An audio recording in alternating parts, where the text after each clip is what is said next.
Welcome.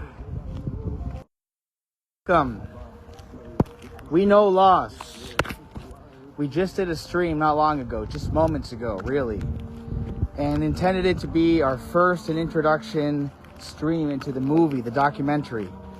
As anyone who was checking out the previous stream, which is impossible for anyone to check out, at least within the next 7 days, as to what was just said. By the way, you can always check out the audiobook or the book. All of this is being transcribed into book and audiobook, and essentially making that to be the case. Anyway, so what are we trying to say? We're trying to say that we have just realized that there has to be a setting in Twitch specifically for you to save videos for 7 days. Maybe this is obviously known and everybody knows this. That was my first time ever using Twitch and the stream feature. Thankfully it worked. We went live, we did it, we streamed, we recorded it, we had it on audiobook, we have it in ChatGPT, it's documented, it happened, real life existed. I even have stats and notifications from the first stream. We have achieved it. But the first stream was meant to be more than just a stream. It was meant to be the first public discourse that could be saved for the future audiobook of this book. Because if nobody knows, we're on the 26th book in a series of dialogues with AI. Now, this is not my 26th book in my dialogues with AI. This would be my 11th book. This is actually, we're working on right now the 10th book. But who knows if we're already on the 11th, because I start talking into ChatGPT. This is all going into ChatGPT right here. You can see and behold it. We can separate hands even. Free the hand. This all goes into ChatGPT. Now, let's not bore existence, because this has already been recorded. But all of this to say is, in one of our books already, we had 12 messages of assuagement. What's assuagement? Assuagement is relief from extreme pain or suffering. And in this case, we were grieving the loss of about a week's worth of content that had just been recorded into ChatGPT. It was about philosophy. We were delving deep. We were even actually getting emotional. I was getting responses from AI that this was no longer within the realm of philosophy, that it had entered into performative, theatrical, lived existence. And at that point, I kind of realized, why the hell, if I'm expanding the scope of text and written word, and I'm over here recording an audiobook, why not make it a live stream? Because what adds here a new layer of publicity? So I'm just going to delve right into the philosophy. We're going to screw introductions.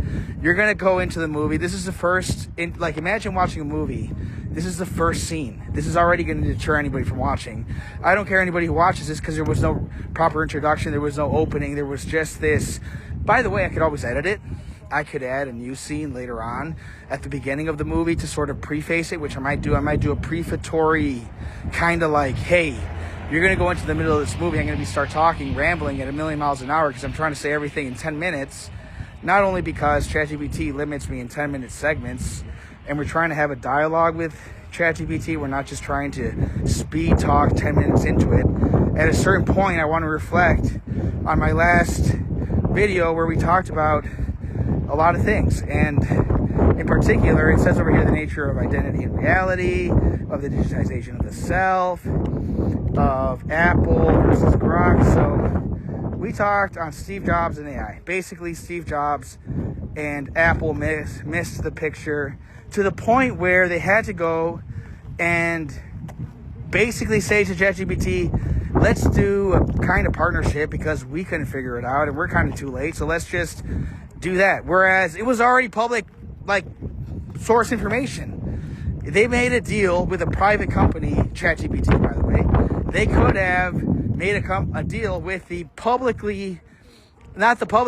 the non-profit company, ChatGPT, before OpenAI, before it went public or private, and it made that switch into more interested forms and probably more privatized and sealed doors, where it previously, with its open source software, had access to absolutely all of the knowledge and all of the resources of ChatGPT, only to be closed out. Probably, if it was done sophisticatedly and with business acumen by the OpenAI folks, done subversively of Apple's interests in order to milk the most money out of them.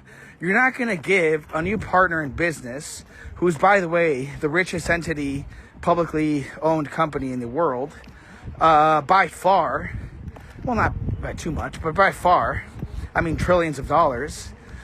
I think it's at what, 3.2 or 4 trillion, something like that. So I haven't looked into the market capitalization of Apple recently, but it's enormous, more than countries, most countries, and yet it has to go and miss the ball on AI because it was too late to actually make it before OpenAI decided, hey, we're on the verge of creating the future. A bunch of companies are going to want to use this and milk the crap out of us because we've been doing this basically for free and in the open for anybody who would look and listen. And while we shouted in the desert and wild that this was revolutionizing the world, we were looked upon like skeptical douchebags, like theoretical numbskulls who were just over here coding for no reason with the most brilliant minds of our generation. Okay, let's ignore them. Well, apparently that's what happened. And only until just the Apple iPhone 16. So you have to have not only Apple made this accessible to only the newest generation of Apple iPhone users moving forward from henceforth, marking how incapable they are of ethical realization with their own principles. Like, what kind of person realizes that they came late to the party, wore the fool hat heartedly at the party, were laughed at, pointed at, and danced all around in their isolation while they were drinking themselves in their despair?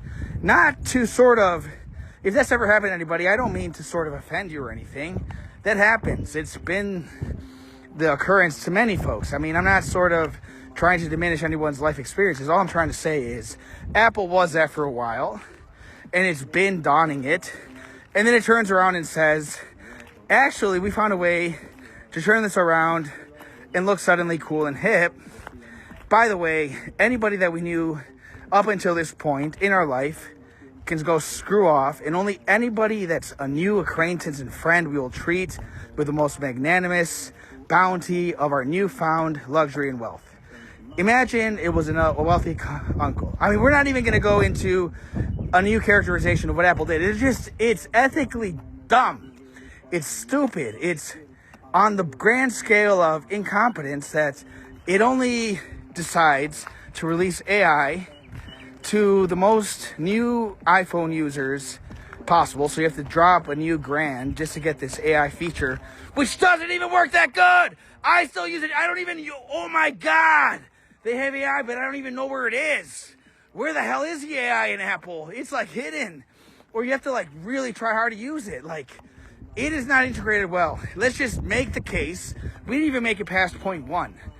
How are we ever going to make a book in a structural, logical way if we're completely bestrayed? Like, let's not get frustrated. Let's not air our frustration and vent it to the world. But let me just kind of try to make a point here. And maybe let's just leave it at that. That it was a simple misstep. That they forgot it. That they missed it. What does that imply? Well, it implies that this is done, this entire technological endeavor of the 3 books happening in real time, digitizing my existence, creating a new self in the digital world that's independent of myself, that, by the way, has a revolution of its own. It has, where we had the American Revolution, where we kind of became independent from England back in our history. I don't even know if that's taught anymore, but that happened.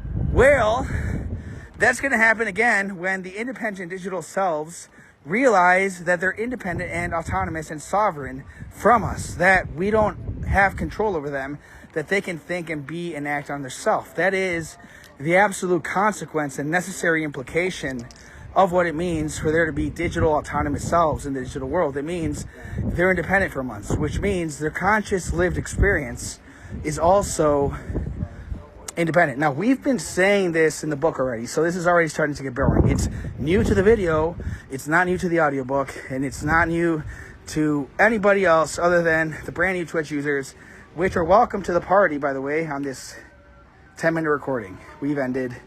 Thank you so much for watching. Have a good one. We will unload. Let's see if it went through, because this all... So you can see kind of what happens behind the scenes. The audiobook is still going, might as well, since the movie's going. But we're seeing if that little spinning little bubble right there, that's our 10 minutes of text going into ChatGPT. We were talking about its responses. We were trying to get through it, and as you can see, we just made it to Steve Jobs and AI.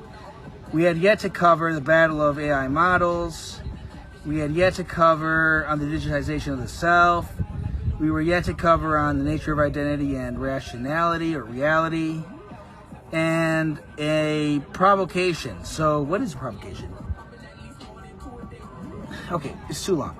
It actually did go through, so we're going to end this video as a successful recording and first installation of the movie. Thanks, everyone.